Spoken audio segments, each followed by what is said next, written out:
quarreled with.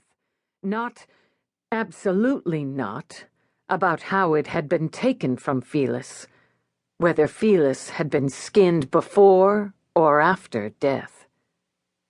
He struggled to stay upright, to breathe, to hold back the nausea that threatened to shame him in front of all. He became aware, gradually, that the sergeant's arm was around him, steadying him. A strong, warm arm, and most of all, a live arm. That his men were looking away from him, giving him time to recover, stirring about as if it were a normal morning and they were getting ready for another day.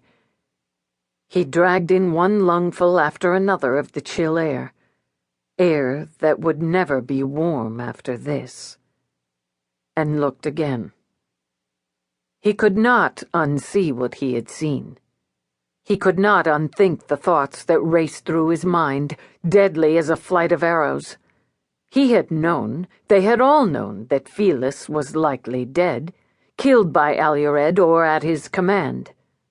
They had told themselves that. They had even, as his father had said aloud first, hoped he was dead and past suffering. Had it been Felis's severed head, even a body bearing marks of torture, it would not have been so bad. Felis's hair fell over the back of the box, carefully braided with ribbons and Immer's colors, and formed into a decorative knot. On one corner was a scar Medthal recognized from Felis's shoulder.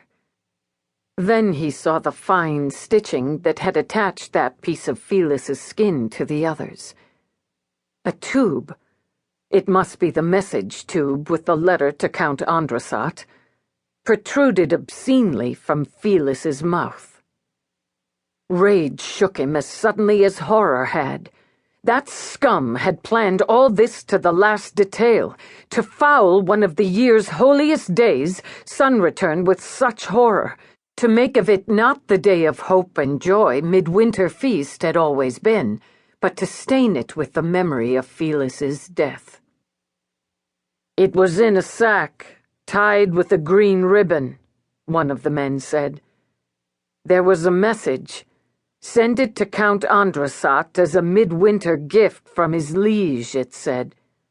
He pointed to the sack, crumpled on the floor, coarsely woven, and the ribbon with a wooden tag still attached. Medthal shook his head.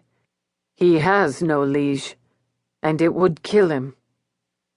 To his surprise, his voice sounded almost normal. "You're never going to hide it from him." "No, I'm not going to hide it, but he will have word from me to blunt the blade before I send it. Now, however, I will open Immer's letter. Simthal, is the food ready?" "For midwinter, sir? I thought we have much to do and days are short. We will eat, and we will prepare for the attack that is surely coming." Already his mind was working again, offering alternatives and the problems with each. In midwinter, no one could ride from this tower to Cortes Andres in one day's light. But had Aliored's men sent a message directly to the Count?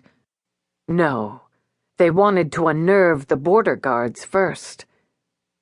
"Tell the cooks, breakfast now, and we will observe most parts of the midwinter ceremony, though we will not be fools and exhaust ourselves in games this day.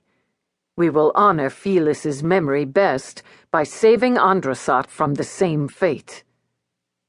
They nodded. Someone handed him a mug of sib, and he sipped cautiously. His stomach kept it down. The tears burning his eyes did not overflow.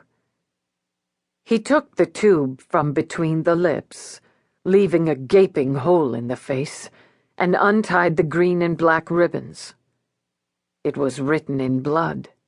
The rusty color could be nothing else. "Brother," he murmured, and kissed it. Felis had died, no doubt, a terrible death, but this was proof he was no traitor, as some had thought. The words made it clear what had been done and when and how.